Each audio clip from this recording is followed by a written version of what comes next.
سمجھانا آسان فرما دیں، اس لیے میں درخواست کرتا ہوں کہ توجہ اور دعا بھی کریں کہ اللہ تعالیٰ میرے لیے بات کرنا آسان ہو جائے اور ہم سب کے لیے اور پوری امت مسلمہ کو پورے دین پر چلنے والا بنا دے۔ تو میرے بھائیوں، آپ نے دیکھا یہ مدرسہ ہدایت الاسلام کا یہ نچوڑ آپ کے سامنے آیا، جیسے حضرت مفتی صاحب نے رپورٹ پیش کی، یہ من و ان ہم نے دیکھا یہ ہماری اولادیں ہیروں سے زیادہ قیمتی ہے، یہ بداری کے ہیرے ہیں، یہ میرے بھائیوں مستقبل کے آپ کی بستی کے مفتیان کرام ہیں، یہ معلمات ہیں انشاءاللہ، یہ آپ کا بھوشیہ ہے، یہ ہماری جنت ہے۔ میرے بھائیوں، آپ نے قصہ مشہور سنا ہے کہ ایک باپ کا انتقال ہو جاتا ہے، اس کا بچہ جب بڑا ہوتا ہے کچھ بولنے کے قابل، اس کی ماں یتیم بچے کو مولوی صاحب کے پاس مسجد میں داخلہ دلواتے ہیں کہ مولوی صاحب یہ یتیم بچہ ہے، اس کو قاعدہ سکھا دینا۔ کتابوں میں لکھا ہے کہ اس کا باپ بے دین تھا بیچارہ، بے دینی پر اس کی گناہوں کی حالت میں موت آئی، سزا میں مبتلا تھا۔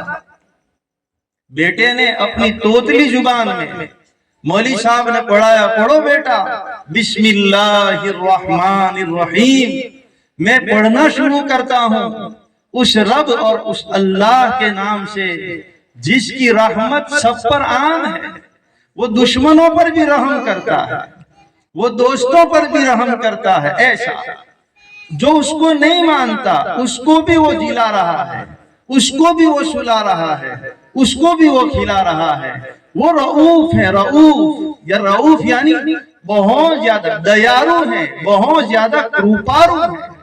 جب اس بچے نے بسم اللہ الرحمن الرحیم پڑھا، اللہ تعالیٰ نے اس کے باپ سے عذاب اٹھا لیا کہ اس کا بیٹا مجھے رحمان کہیں اور مجھے رحیم کہیں اور میں اس کے باپ کو عذاب دوں، یہ کیسے ہو سکتا ہے؟ میرے بھائیوں، اللہ کے پیارے نبی علیہ السلام نے، ہم سب کے آقا نے فرمایا کہ یہ بہترین امت ہے، بہترین امت ہے، ساری امتوں کی سردار، ہمارے نبی سارے نبیوں کے امام، آپ امتوں کے بھی نبی ہیں اور آپ نبیوں کے بھی نبی ہیں، اس لیے محشر میں سارے نبی خاموش ہوں گے یا یہ کہیں گے یا ربی نفسی نفسی۔ حدیثوں میں ہے کہ پل صراط پر خالی سلم سلم کی آواز ہوگی اور کوئی کچھ نہیں بول سکے گا، سناٹا چھایا ہوگا، نفسا نفسی کا عالم ہوگا اور سورج ایک میل کے فاصلے پر ہوگا، ابھی کروڑ میل دور ہے تو اتنی گرمی ہے، ایک میل کے فاصلے پر ہوگا اور میدان محشر میں لوگ اپنے اپنے گناہوں کے بقدر پسینے میں ڈوبے ہوئے ہوں گے۔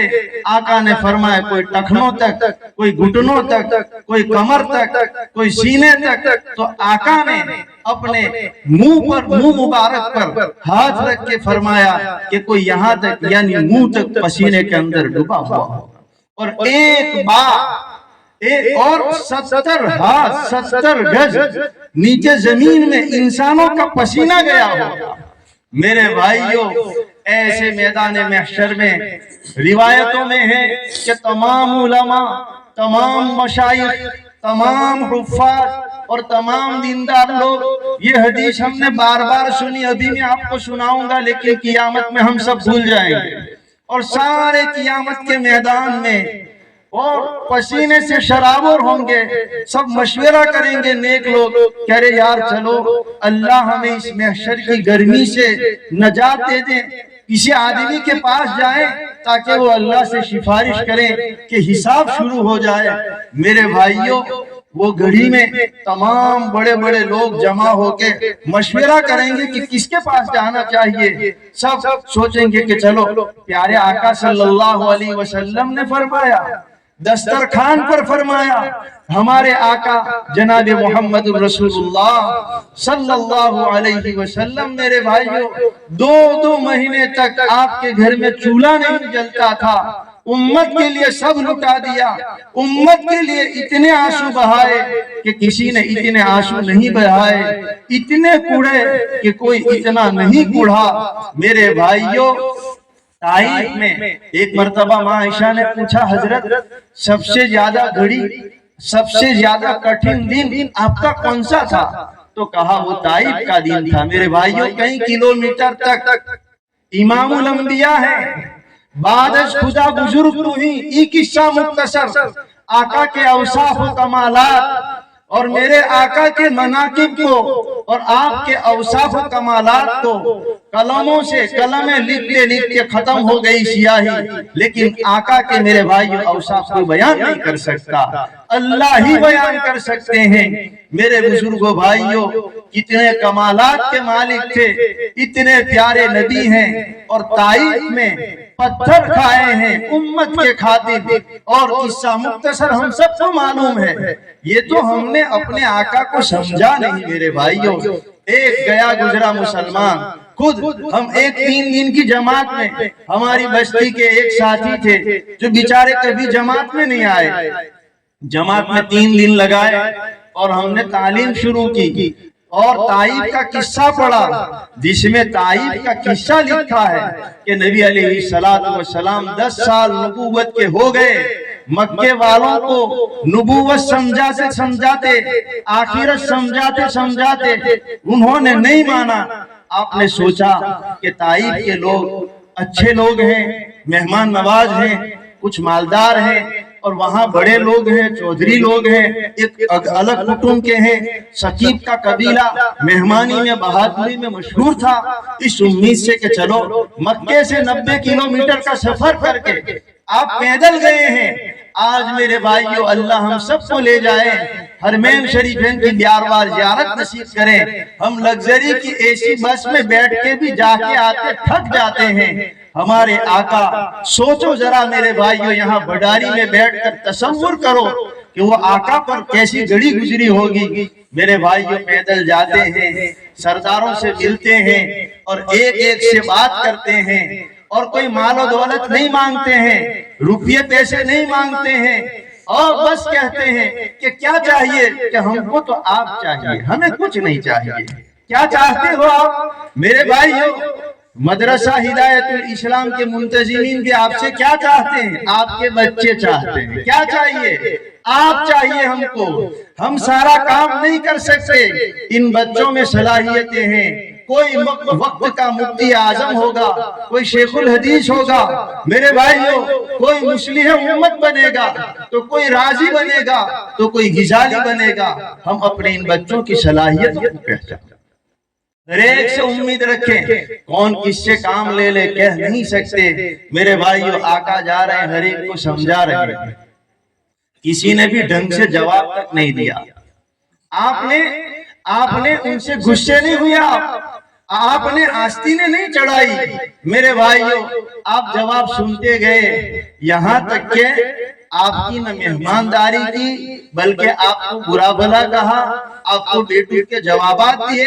وہ ایک جو مسلمان ہمارے ساتھ 3 دن کی جماعت میں تھے، وہ رونے لگے، ان کی آنکھوں سے آنسو گرنے لگے کہ اچھا مولوی صاحب، مفتی صاحب، ہمارے نبی کو اتنی ساری تکلیف پہنچائی۔ میں نے کہا انہوں نے زندگی میں پہلی مرتبہ سنا تھا۔ میرے بھائیو، آقا کی سیرت پڑھیں، آقا کی سیرت سنیں، آقا کے نام پہ اختلاف چھوڑیں۔ ایک ہمارا قرآن ایک، ہمارے نبی ایک، ہمارا قبلہ ایک، ہماری جنت ایک۔ میرے بھائیو، ہمارا قرآن ایک، ہمارے نبی ایک، اور ہمارا روضہ ایک، تو مسلمان دو کیسے؟ اتفاق سے رہیں۔ ایمان کے بعد سب سے بڑی طاقت اتفاق و اتحاد ہے۔ کلمے کی بنیاد پر متحد ہو جائے، کتاب اللہ کی بنیاد پر متحد ہو جائے۔ ایک انگلی ہے، کوئی بھی مروڑ دے گا، توڑ دے گا، 2 انگلیوں کو مروڑ دے گا، توڑ دے گا، لیکن 5 انگلیاں ملے گی اور دونوں ہاتھ ملیں گے، اس کو کوئی مروڑ نہیں سکتا۔ آپ نے فرمایا المومن للمومن کالبنیان، ایک مسلمان دوسرے مسلمان کے لیے ایک عمارت کی طرح ہے. عمارت بنانے کے لیے ریتی کی، کپچی کی، سیمنٹ کی، سڑیوں کی، معمار کی، مزدوروں کی، سب کی ضرورت ہے. تنکے کی بھی ضرورت ہے، لکڑی کی بھی ضرورت ہے میرے بھائیوں. اور عمارت کا ایک حصہ دوسرے کو یشد بعضہ بعضا، ایک دوسرے کو مضبوط کرتا ہے. اور آپ نے اپنے ایک دستے مبارک کی انگلیاں دوسرے ہاتھ میں یوں ڈال کے سمجھایا کہ ایک مسلمان دوسرے مسلمان کے لیے ایسا ہوتا ہے، ایسا ہوتا ہے، ایسا ہوتا ہے ایک مسلمان دوسرے مسلمان کے لیے. میرے بھائیوں متحد ہو جائے، متحد ہو جائے. نبی کریم قرآن کی بنیاد پر وَاعْتَصِمُوا بِحَبْلِ اللَّهِ جَمِيعًا، اللہ کی رسی کو مضبوطی کے ساتھ تھام لو. وَلَا تَفَرَّقُوا، اللہ قرآن میں کہتے ہیں آپس میں مت لڑو. اگر آپس میں لڑو گے تو تمہاری ہوا اکھڑ جائے گی اور ہم کمزور ہو جائیں گے. میرے بزرگوں بھائیوں، تو میں عرض کر رہا تھا کہ وہ رونے لگے. ماں عائشہ نے نبی کریم صلی اللہ علیہ وسلم کے پیچھے طائف والوں نے بچوں کو لگا دیا، اور ہماری بستیوں میں کبھی اوباش قسم کے بچے، کبھی کسی کمزور پاگل کے ساتھ جو رویہ اختیار کرتے ہیں. ہمارے پیارے آقا جناب محمد الرسول اللہ صلی اللہ علیہ وسلم کے ساتھ ایسی بدسلوکی کی گئی. آسمان رونے لگا. میرے بھائیوں، آپ دوڑ رہے ہیں اور وہ پیچھے سے پتھر مار رہے ہیں. آپ لہو لہان ہو گئے. آپ گر جاتے ہیں، پھر اٹھاتے ہیں، پھر آپ کو بھگاتے ہیں. آپ لہو لہان ہو گئے. آپ کی جوتیاں مبارک میرے بھائیوں خون سے رنگین ہو گئے. آپ کے تلوے مبارک، وہ تلوے جو کبھی جبریل چاٹا کرتے تھے تبرک کے لیے، ان تلووں پر خون بہایا جا رہا ہے دین کی بنیاد. اس لیے میرے بھائیوں، قربانی دین پھیلانے کے لیے شرط ہے. دنیا میں ہم جینے کے لیے نہیں آئے ہیں، دنیا میں مرنے کے لیے آئے ہیں. دنیا میں زندگی گزارنے نہیں، زندگی بنانے آئے ہیں. بندر بھی گزارتے ہیں، سور بھی گزارتے ہیں، جانور بھی گزارتے ہیں، اور اپنے بچوں کی روٹی کپڑا مکان کی فکر تو ہم سے زیادہ سور کرتے ہیں. بزرگوں نے لکھا ہے صبح میں سب سے پہلے اپنی روزی روٹی کی فکر کرنے والا سور ہے. سب سے پہلے وہ تہجد میں اٹھتا ہے، لیکن دنیا کے لیے اٹھتا ہے. میرے بھائیوں، اس میں اتنی غیرت ہوتی ہے. کتابوں میں لکھا ہے حیات الحیوان وغیرہ میں کہ اس میں اتنی غیرت ہوتی ہے کہ اگر اس کی مادہ سے کوئی زنا کرتا ہے، ناجائز حرکت کرتا ہے، تو اس کو اس کے ساتھ لڑتا ہے، یہاں تک کہ یا تو اس کو موت سے مار دیتا ہے یا خود مر جاتا ہے. اتنی غیرت ہے. آج ہمارے جنازے غیرتوں کے نکل چکے. گناہ کرتے کرتے میرے بھائیوں ایمان کی فکر دلوں سے چلی گئی، بے غیرت بن گئے. ایمان میں تو ایمان والا غیرت مند ہوتا ہے، غیور ہوتا ہے، دین کے لیے اس میں غیرت ہوتی ہے. بہرحال میرے بھائیوں، آپ کو مارا جا رہا ہے اور آپ بھاگ رہے ہیں. جہاں تک کہ ایک باغ میں جا کر آپ نے ٹھنڈی سانس لی، وہاں جوتیاں مبارک دھوئی، پانی پیا، وضو فرمایا، طائف میں پتھر کھا کے آئے.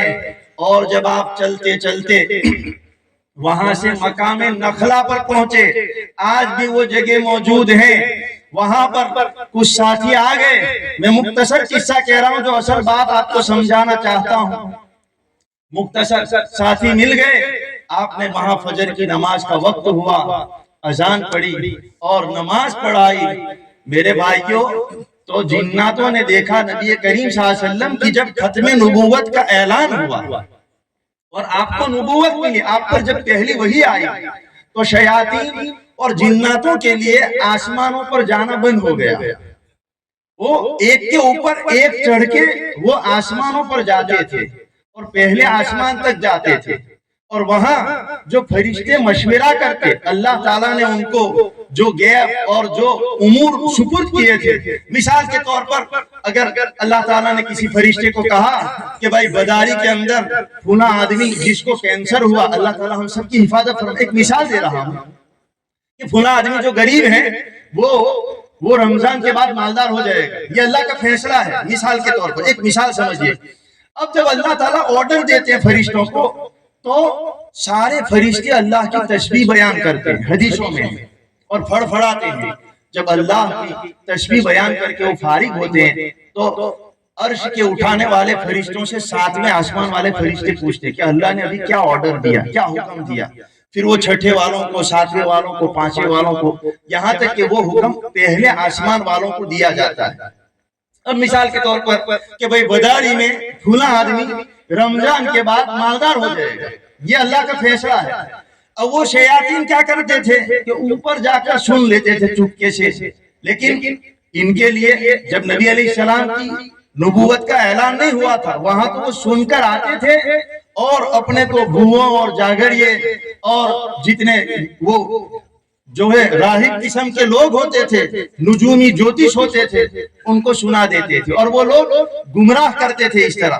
لیکن جب نبی کریم صلی اللہ علیہ وسلم کی نبوت کا اعلان ہوا میرے بھائیوں، تو آسمانوں پر جب جانے لگے تو انگارے مارنے لگے فرشتوں کی طرف سے، ان کا پیچھا کیا گیا اور کتنوں کو موت کے گھاٹ اتار دیا جاتا تھا اور کتنے شیاطین باولے بن جاتے تھے۔ تو انہوں نے میٹنگ کی، ملک شام میں میٹنگ ہوئی ان کی، حدیثوں میں ہے کہ یار پہلے تو ہم جاتے تھے آسمانوں پر، اب کیوں نہیں جا سکتے؟ یہ انقلاب برپا ہوا ہے تو ہمیں پوری دنیا میں دیکھنا چاہیے کہ ہوا کیا ہے۔ چنانچہ وہ میٹنگ بلا کر انہوں نے جماعتیں بھیج دی، جناتوں کی اور شیاطین کی اور ناپاک جناتوں کی۔ میرے بھائیوں وہ ایک جماعت ان کی نبی کریم صلی اللہ علیہ وسلم جہاں فجر کی نماز پڑھا رہے تھے مقام نخلا میں، انہوں نے دور سے دیکھا کہ او یہ نبی ہیں اور یہ تو نماز پڑھا رہے ہیں۔ انہوں نے قرآن سنا، سورہ جن کے اندر قرآن کریم کی ایک سورت ہے، اس میں اللہ تعالیٰ نے پورا قصہ بیان کیا ہے۔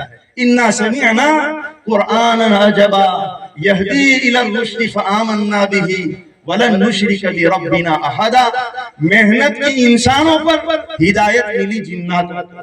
اور بھائی محنت کرنا ہے ہم کو، ہدایت اللہ پھیلائیں گے۔ طائف میں پتھر کھانے کی برکت سے اللہ تعالیٰ نے نصیبین کے جناتوں کو ہدایت عطا فرمائی، اور نبی علیہ السلام کی ملاقات کے بغیر وہ مسلمان ہو گئے قرآن کریم کو سن کر، اور نبی کریم صلی اللہ علیہ وسلم کو دیکھ کر مسلمان ہو گئے۔ دعوت کی ضرورت نہیں پڑی۔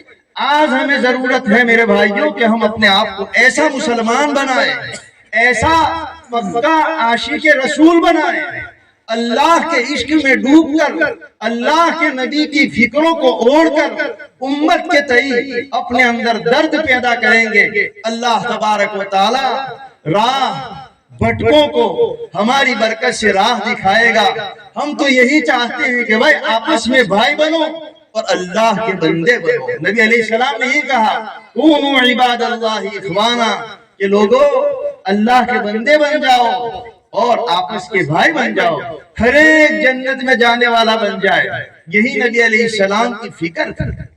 میرے بھائیوں تو میں یہ کہہ رہا تھا کہ وہ جنات مسلمان ہو گئے۔ قصہ یہ سنا رہا تھا کہ جب آپ علیہ السلام نڈال ہو کے آپ نے دعا مانگی، یہ دعا اتنی زبردست ہے، آپ نے بڑی زبردست دعا مانگی۔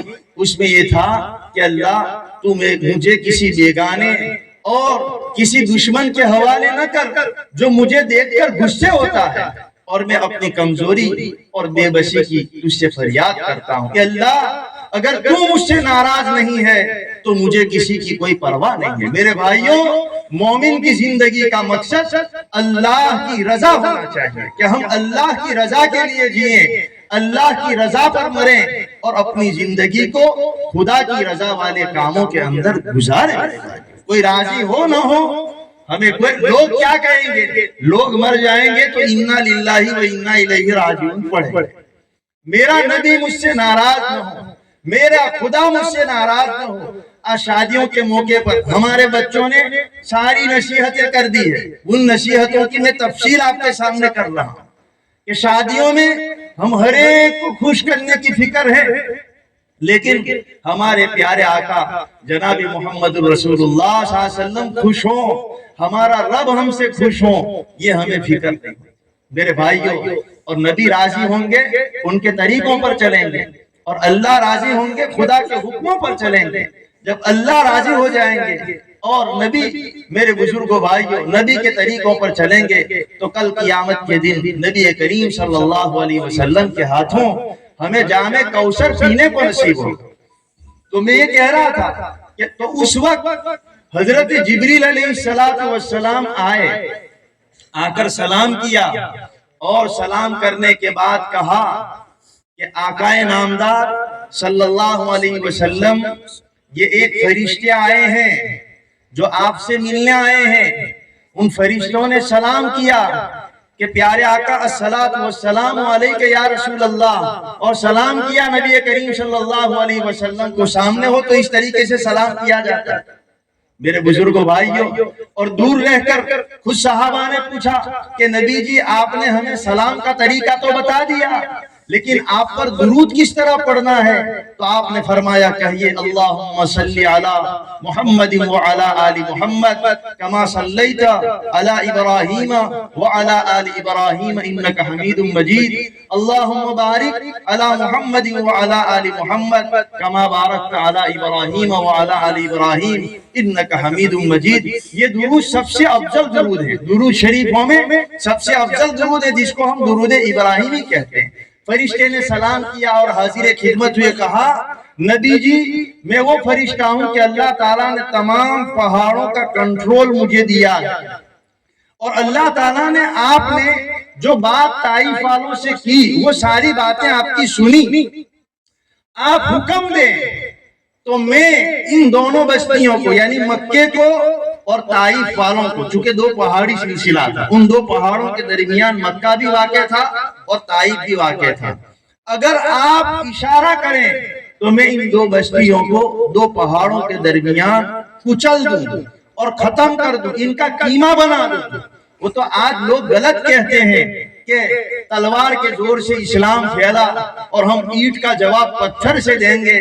میرے بھائیوں ہمارے آقا جناب محمد رسول اللہ صلی اللہ علیہ وسلم کا اللہ نے پریچے کروایا, اوڑکھاں کروائی کہ کون ہے امام الانبیاء, کہ وما ارسلناک الا رحمتا للعالمین, کہ ہم نے میرے پیارے حبیب کو دنیا جہانوں کے لیے رحمت بنا کر بھیجا تھا. آپ نے یہ نہیں کہا اینٹ کا جواب ہمارے نبی علیہ السلام کو پتھروں کا جواب پہاڑوں سے دینے کی طاقت دی تھی, لیکن جنہوں نے کانٹے بچھائے ان پر پھول برسائے, جنہوں نے گالیاں دی ان کے لیے دعائیں کی. میرے بھائیوں اور کہا نہیں میں یہ رحمت بن کے آیا ہوں, میں عذاب بن کے نہیں آیا. مجھے اللہ کی ذات سے امید ہے کہ یہ اگر مسلمان نہیں ہوئے تو کل کی ان کی نسل میں ایسے لوگ پیدا ہوں گے جو خدا کا کلمہ پڑھیں گے. میرے بھائیوں ایک طائف کے میں جب مکہ مکرمہ گیا حج کے موقع پر تو ایک شیخ میرے پڑوس میں نماز پڑھ رہے تھے تیسرے منزلے پر. سلام کے بعد میں نے مصافحہ کیا, بات چیت کی, تو پھر انہوں نے کہنے لگے, تو وہ طائف کے تھے, تو پھر ان کے آنکھوں میں آنسو آ گئے.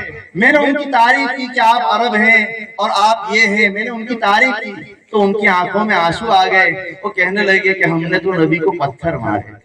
میرے بزرگوں بھائیوں کہنے کا منشا ہے کہ بس نبی علیہ السلام کی وہ قرآن اور دعا کی برکت تھی کہ نبی کریم صلی اللہ علیہ وسلم کی دعا کی برکت سے پھر قبیلہ شکیم اسلام میں داخل ہوا اور ان کی برکت سے سندھ کے اندر اسلام آیا.